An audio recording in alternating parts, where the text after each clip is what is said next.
میں سب سے پہلے بات کرنا چاہوں گا امریکی صحافی جو ہیں ٹکر کارلسن، جو انہوں نے دعویٰ کیا ہے، کلیم کیا ہے کہ یہ موساد کے ایجنٹس میں وہ سعودی عرب میں اور قطر میں موجود تھے، تخریب کاری کر رہے تھے۔ سمجھ نہیں آئی کہ آخر یہ کیا حرکت تھی، اس سے یعنی کیا حاصل کرنا چاہ رہا تھا اسرائیل، کیا اس کے اہداف ہو سکتے ہیں؟ یہ بڑی امپورٹنٹ سٹوری ہے جامی صاحب، اور آپ کے ویوز کو بھی میری طرف سے بڑا السلام علیکم۔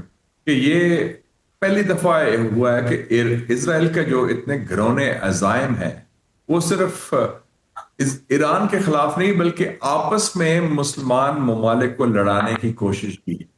اور اس سے پہلے ایک سٹوری بھی آ چکی ہے واشنگٹن پوسٹ میں اور ایک اور وال اسٹریٹ جرنل میں، جس میں انہوں نے حوالہ دیا کہ شاید سعودی عربیہ نے آنکھ ماری یا ان کو سپورٹ کیا ٹرمپ کو، تو وہ بھی تاکہ ایک جو خلیج ہے یا فاصلے ہیں مسلم ممالک میں زیادہ بڑھیں۔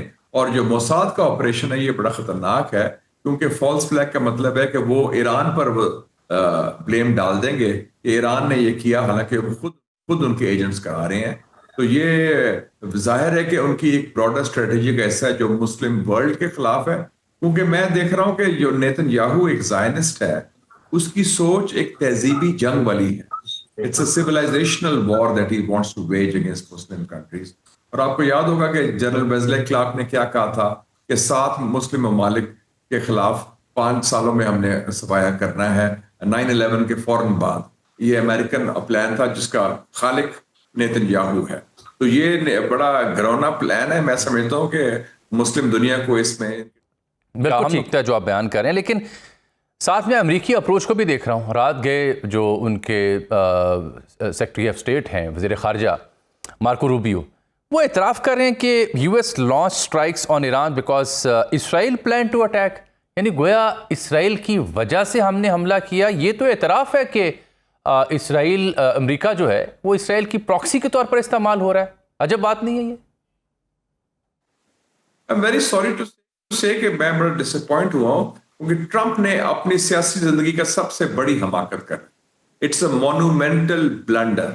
اس نے اپنے مینڈیٹ کو بٹرے کیا ہے۔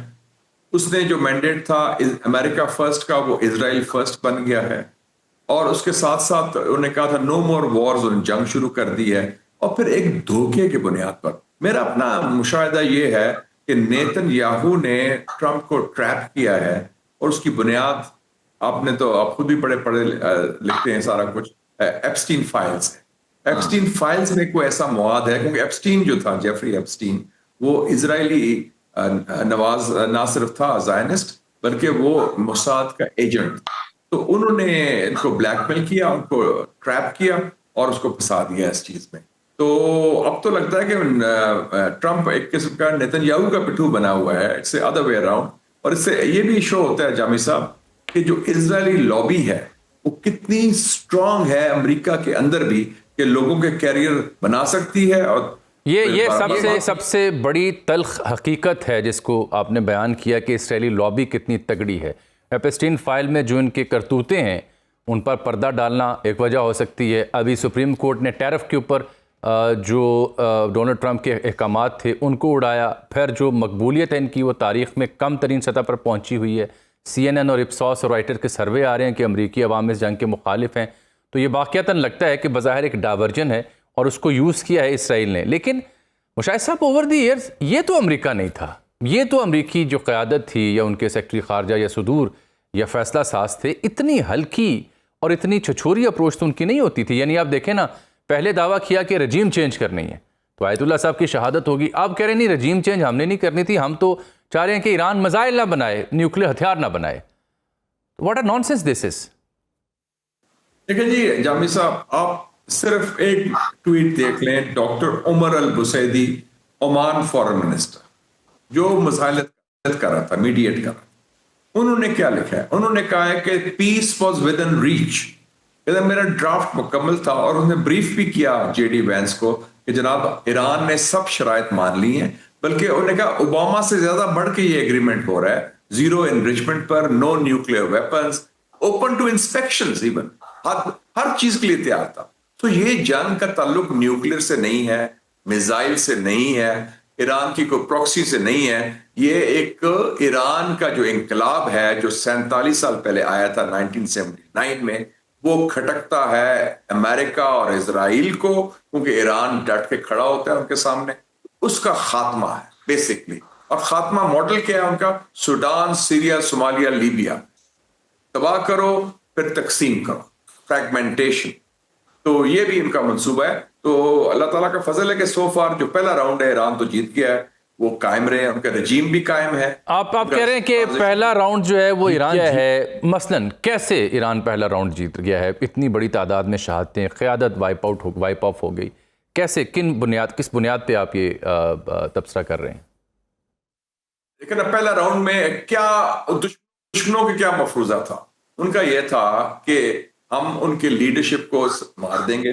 ریبر کو شہید کیا اور فیملی کو، اور ٹاپ جو ملٹری ہائی کمانڈ ہے، defence minister, army chief, revolution guards chief اور نیشنل ڈیفنس کاؤنسل سیکرٹری، ان کو مار کے وہ 24 یا 48 گھنٹے میں رجیم کلیپس. وہ پہلا مفروضہ ختم. دوسرا تھا کہ انہوں نے شہید ہونے کے فوراً بعد ریبر کے 1.5 گھنٹے میں پہلا میزائل جو ابھی کارروائی، اور ان کی رجیم بھی قائم رہی. دوسرا یہ ہے کہ ایران نے ڈٹ کے کھڑا ہوا. Iran has not capitulated. آپ کو یاد ہے کہ وٹکوف نے کہا تھا کہ ٹرمپ از سرپرائز کہ why is not Iran capitulating. Iran کیوں نہیں لیٹ رہا، ایران کیوں نہیں کلیپس ہو رہا؟ وہ بھی نہیں ہوا. اور تیسرا یہ کہ جنگ تو اب ایران کی ٹرمز میں ہو رہی ہے. اسٹریٹس آف ہارمز بند، 20% تیل، 30% LNG، اور سب سے بڑا جو آئل ریفائنری ہے دنیا کی ارامکو کی تنورا جو ہے ان کی 5.5 lakh barrel of oil, Ras Tanura 5.5 lakh barrel of oil day, کوئی شپنگ نہیں جا سکتی. اور پلس اب تو جنگ بڑھ گئی ہے، پورا خطہ ہل گیا ہے، ٹریول بند، ٹورزم بند، اکانومی ان شیٹرز، تیل کی قیمت اور بڑھے گی. تو یہ تو جنگ is out of control and Iran is dictating the terms. اور وہ ریئیکٹ کریں گے کیسے کریں کیسے کریں. اب تو یورپ تک پہنچ گئی ہے. Cyprus is a member of the European union, ادھر برٹش اڈے پر کل حملہ ہوا ہے. تو یہ تو انہوں نے کیٹر نہیں کیا تھا. تو جو پہلا راؤنڈ تھا کہ ایران سروائیو بھی کر گیا، ان کی رجیم بھی سروائیو کر گئی، ان کی فوجی صلاحیت بھی قائم ہے، اور ایران از سیٹنگ دا ایجنڈا. اور ان کا ایجنڈا کیا ہے؟ جنگ کو توالد کرو اور جنگ کو بڑھاؤ. ٹھیک. امریکن اور اسرائیلی ایجنڈا ہے کہ فوری طور پر چند دنوں میں اس کو فارغ کرو. توالت والی جنگ سوٹ نہیں کرتی، نہ اسرائیل کو افورڈ کر سکتا ہے، نہ امریکہ کے جو خلیج کے ممالک حلیف ہیں. تو ان کے لیے تو تیا پانچا نکل جائے گا. ان تو چیخیں نکل گئی ہیں، رونا شروع کر دیا انہوں نے کہ یار ہمیں تو سپورٹ نہیں کیا امریکہ نے. نہیں، یہ بڑا بہت پریگمیٹک آپ کی اوپینین اس سلسلے میں. واقعات آپ ٹھیک کہہ رہے ہیں کہ پہلا راؤنڈ جو وہ ایران جیتا ہے، ایگزاسٹ کرنے کے قریب ہے.